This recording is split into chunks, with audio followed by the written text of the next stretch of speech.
자, 베드로는 3절에서 찬송으로 시작을 하고 있습니다. 지난주 1절, 2절을 통해 흩어진 나그네이지만 택함 받은 자이고 성부 하나님 미리 계획하셨고 성령 하나님이 거룩으로 동행하고 계시고 예수님의 순종의 모델로 우리를 바꾸어 가신다라고 말했죠. 이미 1절과 2절 속에 베드로의 이 감격스러운 찬송이 내포되어 있습니다. 이제 베드로는 고생하고 있는 성도들을 향해 담대하게 외쳐요. 찬송하리로다. 찬송하리로다. 이 짧은 한 단어 속에 이 베드로가 있는 그 감격 얼마나 클까요? 그 무엇으로도 사실은 세상 사람 성도들 위로할 수는 없겠지만 그러나 베드로는 이미 성삼위 하나님의 놀라운 은혜, 미래하심, 거룩하게 하심, 순종케 하심을 선포했기에 너무나 감격의 찬양을 성도들에게 외치고 있습니다. 이 찬송의 내용이 무엇인지 3절을 보시게 되면요, 우리 주 예수 그리스도의 아버지 하나님을 찬송하리로다. 왜냐하면 그의 많으신 긍휼대로, 자, 긍휼이란 죄인을 벌하지 않고 용서하는 것이죠. 비참한 자들을 회복시키는 것, 환자들을 치유하시는 것, 긍휼인데, 근데 하나님의 그 많으신 긍휼을 뭘 하게 해주셨냐면 우리를 어떻게 하게 하셨습니까? 거듭나게 하셔서, 거듭나게 하셔서, 그래서 거듭난 자가 뭘 갖게 하셨습니까? 바로 산 소망이 있게 하여 주셨습니다. 거듭나다. 자, 우리가 허물과죄로 죽은 자였죠. 성경대로 우리가 죽을 자가 아니라 이미 죽은 자였습니다. 소망 없는 자였어요. 이 땅에서 아무리 재벌이든 권력이든 아무리 갖다 할지라도 죽으면 끝입니다. 소망이 없었습니다. 근데 소망 없는 자를 바로 예수님의 십자가의 죽으심과 부활을 통해 우리를 허물과 죄로 죽은 너희를 그리스도 예수와 함께 어떻게 하셨습니까? 살려주셨습니다. 살려주셔서 그 삶에 내가 거듭났다는 표식이 무엇입니까? 바로 살아있는 소망을 가지게 됐다는 것입니다. 살아있는 소망. 비록 그들이 집 한 평, 집 없이 부동산도 없이 흩어져 있다 할지라도 그들은 마음속에 벅차오르는 살아있는 소망 때문에 진짜 살아있는 표식이 있는 거죠. 그래서 여러분, 살아있는 소망 여러분 있습니까? 오늘 제가 흩어진 나그네의 소망 가득한 찬양이라고 했는데요, 여러분, 우리가 살아있다는 표식 딴 거 없어요. 소망이 있느냐, 살아있느냐. 정반대로 우리 집안에 종종 극단적 선택을 시도하는 분들의 특징들이 있어요. 소망이 없어요. 예를 들어 깊은 질병에 걸렸다든지 아니면 관계가 깨어져서 도저히 회복의 가망이 안 보인다든지 혹은 재정적 혹은 자신의 미래에 대해 혹은 자신의 재능에 대해 혹은 자신의 어떤 명예에 대해 아무 소망이 없으면 여러분, 그분은 죽은 분이고 이미 죽은 분이고, 그리고 이제 그 죽음을 극단적 선택으로 시도할 가능성이 농후합니다. 반대로요, 우리 빅터 프랭클이라고 로고세라피를 창안한 오스트리아의 그 심리학자, 그분이 나치에 끌려가 가족 잃고 재산 잃고 명예 잃고 다 잃어버렸어요.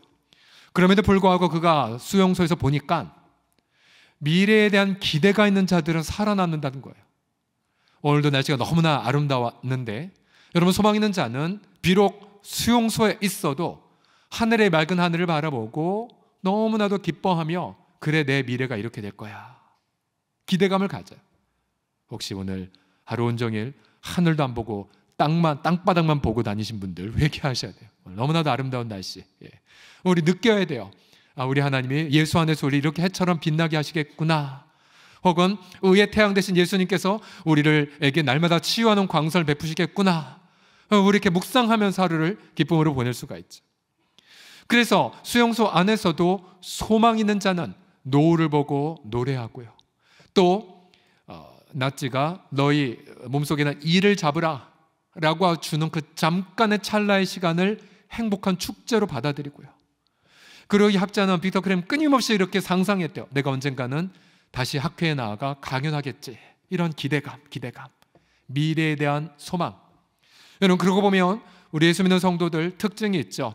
비록 감옥에 있어도 소망을 갖는 분, 그렇죠? 비록 경제적으로 어려워도, 비록 내일 폐업할 것 같아도 계속해서 소망을 억누를 수가 없어요.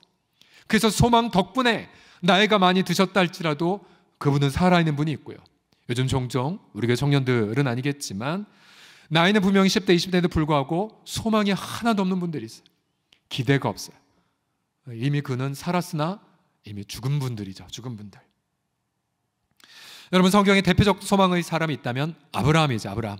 그가 100세가 되어서 자기 몸도 죽었고 자기 아내의 사라의 태도 죽었음에도 불구하고 로마서 4장 18절에 보게 되면, 로마서 4장 18절을 영어 성경으로 보면 이렇게 나와 있어요. 뭐라고 말했냐면 모든 소망을 역행하여 그가 소망 중에 믿었다라고 말해요. 자, 모든 소망을 역행했다라는 것은 눈에 보이는 현상이죠. 자기 몸도 죽었고 자기 사라 아내 죽었고 100세나 되었고 도저히 다음 세대 기대 못해요. 그러나 주님과의 관계 속에서 그는 살아있는 자이기에 계속 소망을 품을 수밖에 없어요. 주님은 죽은 자 가운데 다시 살릴 줄 믿어. 그런 마음으로 소망 중에 믿었어요. 그리고 그 믿음을 하나님 앞에 영광으로 삼으셨죠. 또 에스겔의 마른 뼈의 환상을 보십시오. 정말로 말라 비틀어져 버려서 그 도저히 살 소망이 안 보이죠. 불가능하죠. 그러나 에스겔은 일말의 기대로 주님만이 아십니다 라고 말했고, 그리고 마침내 에스겔이 말씀과 성령을 선포하자 죽은 뼈들이 살아나 큰 군대가 되었습니다. 나중에 하나님이 이렇게 해석을 해주셨죠. 인자야, 이 뼈들은 이스라엘 족속을 상징한단다. 그들이 이르기를 우리의 뼈들, 히브리 사람들의 뼈는 자기 존재거든요. 자기 존재는 말라버렸고 우리의 소망은 없어져 버렸어. 우린 다 멸절되었다. 소망 없는 자, 죄를 하도 많이 져서 범죄한 자, 나라가 멸망한 자, 소망이 없죠. 그런데 하나님은 그러한 범죄로 소망 없는 그들을 살리셔서 하나님의 큰 군대로 삼으신 것. 바울도 마찬가지였죠. 바울이 담배가 로마로 갔을 때에 난파가 되었죠. 그래서 많은 사람들이 27장 20절에 보게 되면 사도행전, 구원의 여망을 다 잃어버렸어요. 소망을 잃어버렸어요. 이제 죽는다, 끝난다. 근데 그때 바울은 담대히 뭐라고 외쳤습니까? 너희 하나도 안 죽을 거야. 왜냐하면 내가 섬기는 하나님이 말씀하셨거든. 너 이 배에 탄 자들 다 너에게 줄 것이라고. 너가 네로 황제를 만날 때까지 넌 죽을 수 없어라고 말씀하셨기에 여러분 살 것입니다. 그리고 밥을 먹으십시오라고 소망을 불러주었습니다. 여러분, 이처럼 예수 믿는 성도들은 특징이 있어요. 절망의 상황 속에서 소망을 품어요. 그리고 절망한 자들에게 소망을 나누어 줍니다. 그래서 안 믿는 분들이 예수 믿는 사람들 보고 어떻게 마음을 엽니까? 아니, 왜 당신은 내가 보니 나보다 별로 못 사는 것 같은데 왜 그렇게 기뻐해? 뭐 좋은 일 있어? 당신 제발 뭘 좀 말해줘봐. 그래서 자꾸만 우리 속에 있는 소망의 근거와 이유와 확실함을 자꾸만 물어보게 되죠. 그래서 저는 비록 우리가 이 땅에 흩어진 나그네처럼 살아간다 할지라도 저와 여러분들이 모두 다 날마다 소망의 사람이 되시기를 예수님의 이름으로 축복합니다. 또한 소망을 나눠주는 사람이 되시기를 주의 이름으로 축복합니다. 우리 옆 사람 보면 이렇게 외치겠습니다. 우리는 소망의 사람입니다 라고요. 시작. 우리는 소망의 사람입니다. 소망의 사람, 소망의 사람. 우리도 앞서 오늘 오후 5시에 우리 교육자들 모여서 함께 10년 후, 20년 후에 어떻게 자기 인생의 부르심과 삶이 펼쳐질지를 함께 나누는 시간을 가졌어요. 어떤 분은 10년, 20년 후에 정말로 신약성경에 탁월한 강해자, 어떤 분은 구약성에 탁월한 강해자, 어떤 분은 선교지를 다니면서 그렇게 섬기는 자, 또 학교를 세울 자, 또 정말 첫 마음을 잃어버리지 않고 가정을 세우고 또 하나님 앞에 그 마음을 지키는 자 등등. 쭉 그런 하나님이 주신 소망함들을 듣고 그렇게 축복했어요. 주님이 그 소망함대로 이루어 주실 것이고 또한 그 소망보다 더 차고 넘치게 본인이 상상할 수 없을 만큼 하나님이 이루어 주실 줄을 선포합니다 라고 그리고 우리 교육자들 축복했어요. 여러분, 어떠한 소망을 갖고 계십니까? 여러분, 배우자들을 향해 어떠한 소망을, 또 여러분의 자녀들을 향해 어떠한 소망을, 여러분의 미래에 대해, 또 우리 서울홍성 공동체를 향해, 또 여러분 사랑방 개강을 앞두고 여러분 사랑방 가운데 어떠한 소망을, 또 여러분 새롭게 만나게 될 사랑방 지체들이나 마을장들 가운데 어떠한 소망을 갖고 계십니까? 우리가 흩어진 나그네이지만 살아있는 소망으로 찬양할 수밖에 없는 이유가 있어요. 첫 번째가 뭐냐면 우리의 소망의 원천이 예수님의 부활하심 때문에 그래요. 우리의 소망의 근거가 어떤 나의 신념도 아니고 어떤 내 재산도 아니고 내 실력도 아니고 어떤 사람도 아니고 우리 소망의 원천은 예수님의 부활하심에 뿌리를 두었기 때문에 그래요. 3절 전체를 다시 읽어보십시오. 시작. 우리 주 예수 그리스도의 아버지 하나님을 찬송하리로다. 그의 많으신 긍휼대로 그 예수 그리스도를 죽은 자 가운데서 부활하게 하심으로 말미암아 우리를 거듭나게 하사 살아있는 소망이 있게 하시며. 아멘. 보세요. 산 소망, 거듭남이 어디서 발원되었냐면 예수 그리스도의 죽은 자 가운데서 부활을 통해 우리가 거듭났고 살아있는 소망을 가졌다고 말합니다. 결국 우리의 소망의 원천은 예수님의 죽은 자 가운데서 부활하심 속에 있어요. 여러분, 결국은 우리가 여러분들이 잘 보십시오.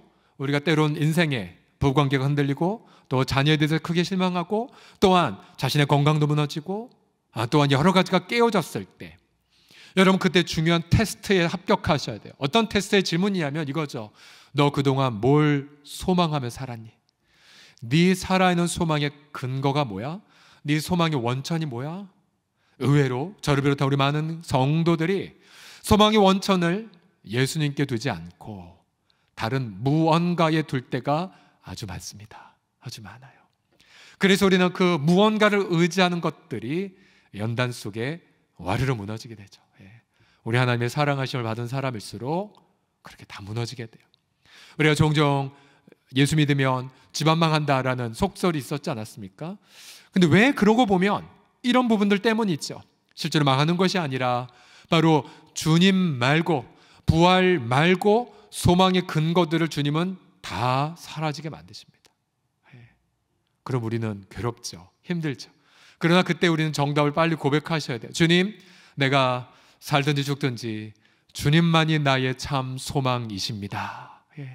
주님, 내가 성공하든지 나받아지든지 박수를 받든지 내가 욕을 받든지 오직 주님만이, 오직 주님의 부활만이 나의 살아있는 소망임을 믿습니다. 빨리 고백을 하셔야 됩니다. 특별히 예수님의 죽은 자 가운데 다시 부활하셨다는 것, 무엇을 전제합니까? 바로 예수님은 우리의 허물과 죄 때문에 죽임당하셨죠. 그런데 죄로 죽은 것이 끝이 아니라 주님의 부활이 승리했다면 여러분, 그러면 우리가 어떠한 상황에서도 소망을 품지 못할 상황은 하나도 없습니다. 가령 예를 들어 어떤 분이 너무나도 불순종하고 너무나도 악하고 그리고 우상숭배에 빠져 있고 그리고 악하다 할지라도 죄가 승리하지 못합니다. 주님의 부활하셨기 때문에. 그래서 우리는 그가 살아있는 한은 끝까지 소망할 수가 있어요. 그가 회개하기까지. 그래서 바울은 고린도서 7장 14절에 보게 되면 배우자 때문에 고통하는 로마 시민의 그런 모든 자매들을 향해 이런 기대감을 안겨다 주었죠. 같이 읽어보죠. 시작. 믿지 아니하는 남편이 아내로 말미암아 거룩하게 되고 믿지 아니하는 아내가 남편으로 말미암아 거룩하게 되나니. 아멘, 아멘. 끝까지 혹시 여러분의 배우자가 악하고 불순종하고 여러분 학대한다 할지라도 그에게 호흡이 있다면 하나님 포기하지 않으신 것이고 마침내 그가 부활의 호흡으로 거듭나기까지 여러분 포기하시지 마십시오. 여러분, 자녀를 향해서도 주님 무엇이라 소망을 주십니까? 예레미야 31장 17절을 보시게 되면 너의 장래에 소망이 있을 것이라 너의 자녀가 자기들의 지경으로 돌아오리라 여호와의 말씀이니라. 아멘, 아멘. 비록 자녀를 위해 1년, 2년 혹은 10년, 30년 가까이 기도했다 할지라도 포기하지 마십시오. 우리의 소망의 근거는 예수님의 죽은 자 가운데서 다시 부활하심이기 때문입니다. 또한 작게 우리 가정에서뿐만 아니라 크게 우리 민족도 마찬가지이죠. 분단 너무나도 오래 갔고 통일한국에 대한 비전도 사라져간 이때에 하나님 아버지, 우리는 민족에 대해서 소망을 잃었다 할지라도 우리 주님은 여전히 부활의 능력으로 마룻뼈와 같은 이 한반도를 다시 살려주실 수 있음을 믿습니다. 그래서 끊임없이 우리는 나는 소망을 잃은다 할지라도 주님의 부활하심 앞에 나아가 소망을 충전받고 그래서 소망의 사람이 되셔서 절망하는 이들에게, 절망하는 가족에게 혹은 절망하는 민족 앞에 우리가 소망의 원천이 되기를 그리스도의 이름으로 선포합니다. 다시 한번 외치겠습니다. 우리는 소망의 사람입니다 라고 시작. 우리는 소망의 사람입니다. 두 번째로 살아있는 소망으로 찬양할 수밖에 없는 이유가 뭐냐면 우리는 이 살아있는 소망의 확실한 결론 알고 있어요. 그 결론이 뭐냐면 저와 여러분이 하나님의 상속자가 된다는 결론을 알고 있기 때문에 그래요. 하나님의 상속자. 4절을 보시게 되면 계속해서 3절에서부터 한 문장을 이어주죠. 왜 베드로가 찬송하고 있느냐? 우리를 주님이 부활하셔서 거듭나게 하셔서 산소망 있게 하셨는데 그 산소망의 컨텐츠가 무엇이냐면 4절을 보십시오. 같이 읽겠습니다. 시작. 썩지 않고 더럽지 않고 쇠하지 않은 유업을 있게 하시나니 곧 너희를 위하여 하늘에 간직하신 것이라. 아멘. 여기 앞서 유업이란 이 단어는 이스라엘 백성들이 가나안 땅을 유업으로 받은 것을 배경으로 합니다. 아브라함에게 내가 너에게 보여줄 땅으로 가라. 그리고 이스라엘 백성들에게 젖과 꿀이 흐르는 땅을 유업으로 주셨죠. 그러나 사실 그것은 전부가 아니었어요. 그들은 범죄하여 그 땅에서 축출당했죠. 그리고 이스라엘은 2000년 동안 나라 없는 방랑을 했습니다. 흩어진 나그네는 하늘에 미리 예비된 유업을 선물로 받죠. 근데 그 선물은 썩어지지도 않고 도덕적으로 깨끗하고 사라지지도 않습니다. 히브리서 11장 13절을 보시게 되면 오늘 아침 새벽 말씀과도 연결이 되는데요. 아브라함을 비롯한 믿음의 사람들은요 다 믿음을 따라 죽었으며 약속을 받지는 못했어요. 이 유업을 선물로 받지 못했어요. 그리고 그것들을 멀리서 보고 환영만 했을 뿐이에요. 그리고 이 땅에서는 외국인과 나그네임을 스스로 증언하며 살았습니다. 결국 아브라함도 이 땅에서 유업을 선물로 받지 못했어요. 자신의 아내 사라의 매장지만 있을 뿐이었죠. 그러나 아브라함은 언제 유업을 선물로 받습니까? 바로 주님이 오시는 날, 주님이 새하늘과 새 땅을 창조하시고 이 새로운 땅을, 죄가 없는 이 땅을 아브라함과 동일한 믿음을 가진 예수 믿는 성도들에게 유업으로 선물로 주십니다. 제가 종종 우리 부동산은 지체들 통해서 이런 이야기를 종종 들어요. 부동산 앞에서 인간의 본색이 다 드러난다고요. 탐욕, 거짓, 포악 다 드러나서 많이 마음도 상하고 기도 분탁을 종종 하실 때가 있어요. 왜요? 너무나 불쌍하죠. 왜냐하면 그들의 유일한 소망이 이 땅의 것이기 때문에 그래요. 이 땅 유일한 소망이 전부이기에 그것이 조금이나마 흔들리면 그들 인생 전체가 흔들리는 것처럼 돼버리죠. 그러나 안타깝게도 성경은 뭐라고 증언합니까? 시편 146편 3절에 보게 되면 귀인들을 의지하지 말며 도울 힘이 없는 인생도 의지하지 말지니 그의 호흡이 끊어지면 그 일거로 돌아가서 그날의 그의 생각이 소멸할 것이라고 말하고 있어요. 죽으면 땅 한 평도 가져가지 못하는데 안타깝게도 사라져가는 유산에 매여있는 불쌍한 그 인생들을 보십시오. 여러분, 지금 내가 의지하는 나의 일터나 혹은 내가 어떤 직업이 사라졌다고 가정해 보십시오. 여러분, 그때도 여전히 주님만을 소망하고 계십니까? 여전히 그때에도 하늘에 예비된 유산을 그렇게 사모하고 있습니까? 근데 우리가 종종 과거에 우리 부흥사 목사님들께서는 그때가 워낙 다들 힘들었으니까 종종 이렇게 유산을 적용하셨어요. 뭐냐면 여러분, 하늘에 가면 황금 맨션이 기다리고 있고 또 전도를 많이 한 분들은 대구 같은 집에서 살고 그렇지 못한 분들은 개털 모자를 쓰고 삽니다. 하늘에 있는 우리의 집을 생각하십시오 라고 그렇게 했어요. 정말 그의 소망이 되었었어요. 그 시절에는.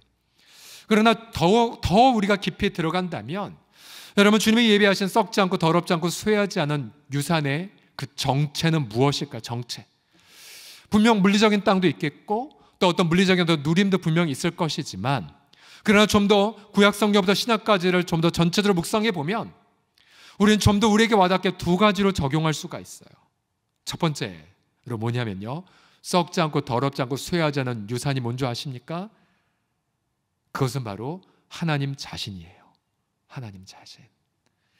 이미 구약 성경에 보면 이스라엘 백성 전체에게 말씀하지 못하셨어요. 그죠? 젖과 꿀이는 땅을 주리라 라고 하셨지만 그러나 레위인들 제사장들에게는 이렇게 말씀하셨어. 난 너희들에게 땅은 주지 못해. 그러나 너희들의 기업이 있어. 그것은 바로 내 자신이란다 라고 이미 구약에서부터 말씀하셨어요. 에스겔서 44장 28절을 보십시오. 그들에게는 기업이 있으리니 내가 곧 그 기업이라. 내가 곧 그 기업이라. 너희는 이스라엘 가운데서 그들에게 산업을 주지 말라. 내가 그 산업이 되리라고 말씀하셨어요. 예. 여러분, 젖과 꿀이 흐르는 땅은 무엇을 상징한 것입니까? 바로 하나님의 그 풍성함을 맛보는 작은 예에 불과했습니다. 오히려 하나님의 가장 큰 갈망은 하나님의 백성들이 바로 하나님의 그 자신을 제한 없이 누리기를 열망하셨어요. 즉 영원토록 하나님을 인조이하고요, 하나님을 즐거워하고요, 그리고 하나님의 그 아름다운 지혜를 날마다 영원히 묵상하고요, 그리고 주님과 깊이 있는 영적 친교를 나누고요, 주님의 얼굴을 두려움 없이 바라보고요, 하나님의 그 영원 전부터 영원 후까지의 그 놀라운 계획을 헤아려 하나님께 감사를 드리고요, 하나님을 충만하게 누리고 또 누리고 또 누리고 또 누리고. 여러분, 하나님이 정말 우리 가운데 주고 싶은 건 당신 자신이죠. 그렇죠? 우리 특세가 끝나서 제가 저희 아이들에게, 얘들아 너희들 눈에 보이지 않는 하나님의 은혜의 선물을 받을 것이고 그 다음 눈에 보이는 선물은 이 아빠가 줄 거다. 그랬더니 제가 방금 저녁 먹으러 집에 갔더니 저희 막내가 아빠 이거 사주세요 라고 이만큼 리스트를 짜서 약속했으니까 이제 택배 불렀죠. 결제를 했죠. 그러니까 눈에 보이는 선물. 근데 만약 여러분, 우리 하나님이 내가 너에게 더럽지 않고 썩지 않고 쇠하지 않은 선물을 주겠다 하면서 주님 몇 평이요? 주님 뭘 주실 거예요? 그러면서 정작 하나님을 빼버린다면 우리 하나님은 섭섭하시겠죠. 그러니까 우리는 그러한 기도를 강절하게 하게 돼요. 주님, 정말 하나님을 제한 없이 누리길 원합니다. 정말 예수 그리스도 더 깊이 경험하기를 원합니다. 제가 몇 주 전부터 계속 이런 사모하는 마음이 들어요. 하나님, 우리 금요심야 기도회 때에 정말 하나님을 제한 없이 찬양하고 하나님을 제한 없이 누리기를 원합니다. 벌써부터 2022년도에 저희 공동체가 붙잡을 캐치프레이즈가 막 마음속에 막 떠오르고 있어요. 정말 제한 없이 하나님의 얼굴을 보는 공동체.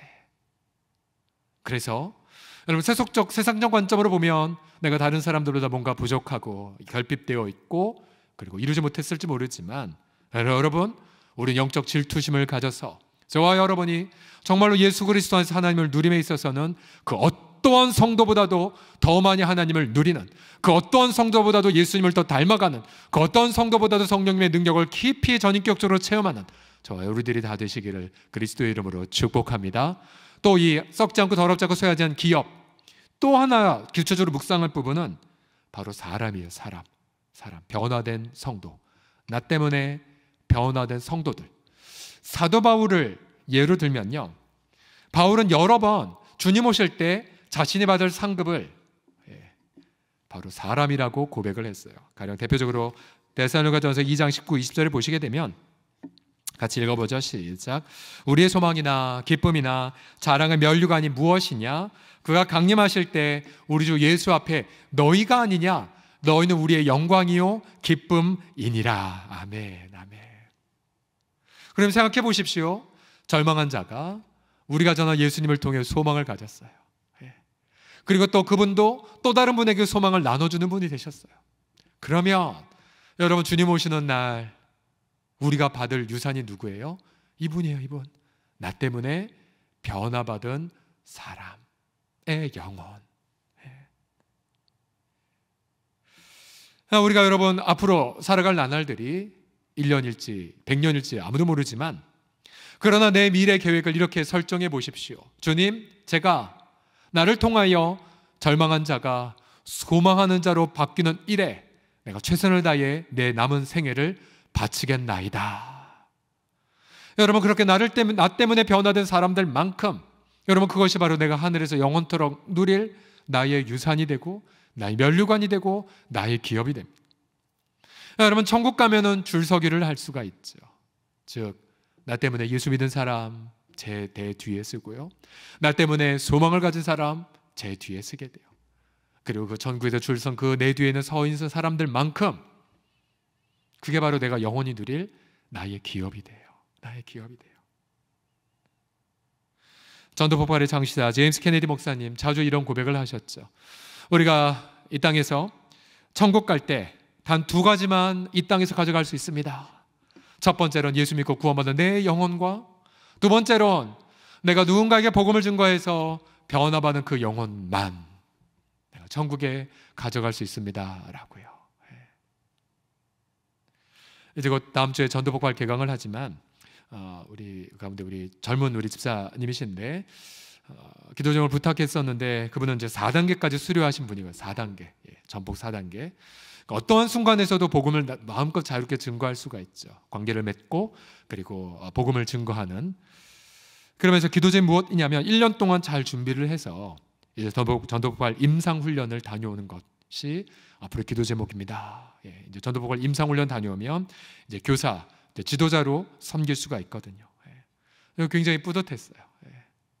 정말 그 지체의 영혼이 너무나도 잘 되고 있구나. 영혼이 형통하고 있구나. 그래서 그 형통한 것만큼 요한서서의 축복처럼 사랑하는 자 네 영혼이 잘 된 것 같이 네가 범사가 잘 되고 네 육체도 강건하기를 축복하노라. 그 축복을 받을 합당한 분인 것을 깨닫습니다. 여러분 2021년 남은 하반기 여러분 어떻게 여러분 보내시겠습니까? 결국 내가 누군가에게 예수 그리스도의 복음을 증거해서 절망하는 자들을 소망으로 바꿔가는 분. 코로나 덕분에 우리 오히려 더 복음을 잘 증거할 수가 있어요. 여러분 사람들이 교회 욕하고 해도 여러분 이제 그거 귀 기울이지 마세요. 오히려 우리 철저하게 모범적으로 살고 있고 오히려 코로나 때문에 아무것도 의지할 수 없는 사람들을 향해 영원한 소망이신 여러분 그리스도를 전파할 절호의 기회입니다.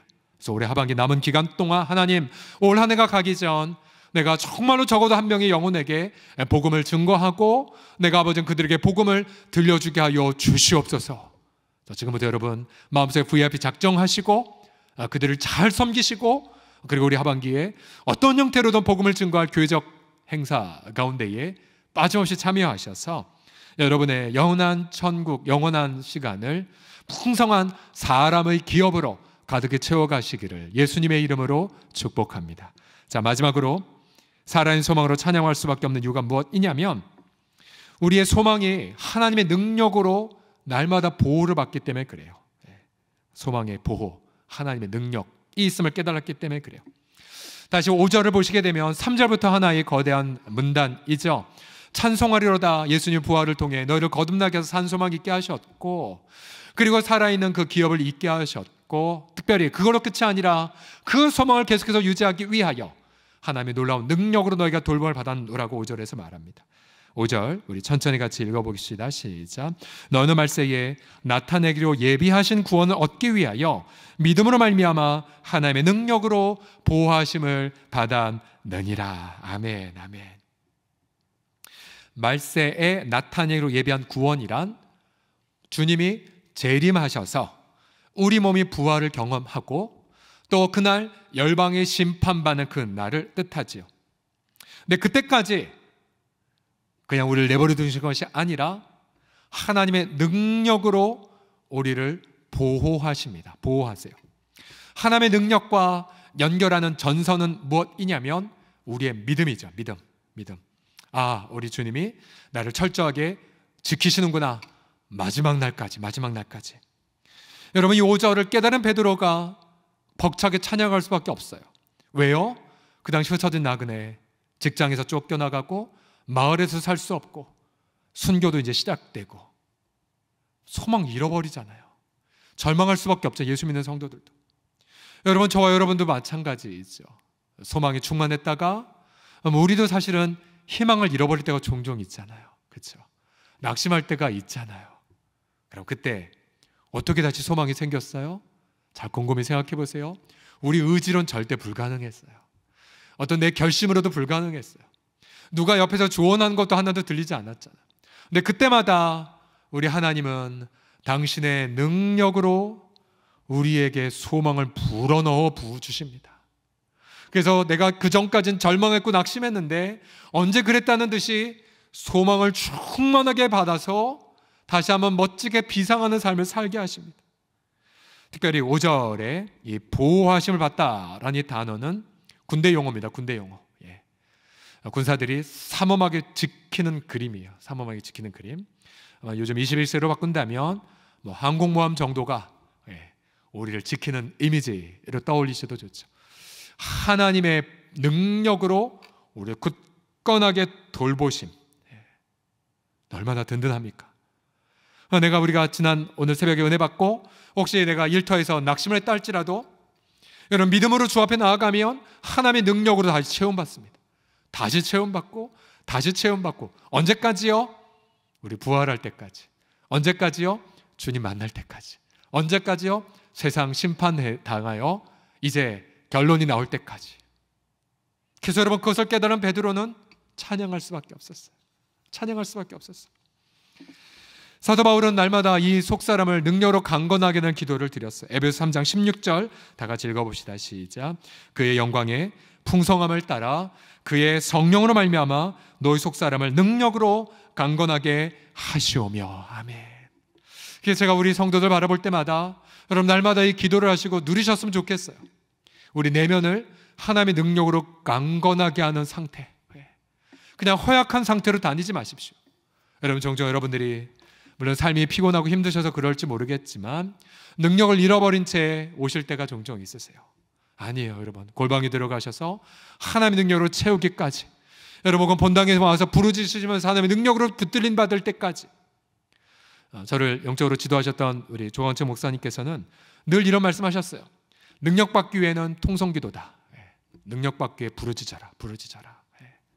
통성기도를 그 교회에서 배웠죠. 능력받는 거, 크게 부르짖는 거, 내 전 존재를 다하여 부르짖는 거, 부르짖는 거. 우리 가운데 있는 우리 귀한 우리 목회자들 마찬가지.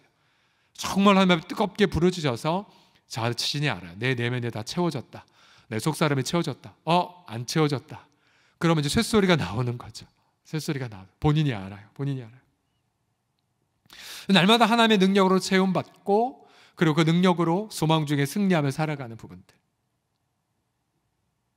그래서 여러분 베드로의 동료들이 순교를 당하고 끌려가고 했어도 오히려 이 흩어진 나그네들은 소망으로 기쁨으로 그 환난을 헤쳐나갈 수가 있었고 그 소망 가득한 기쁨의 얼굴로 인하여 로마의 무신론자들, 불신자들이 그리스도께로 돌아온 것 아니겠습니까?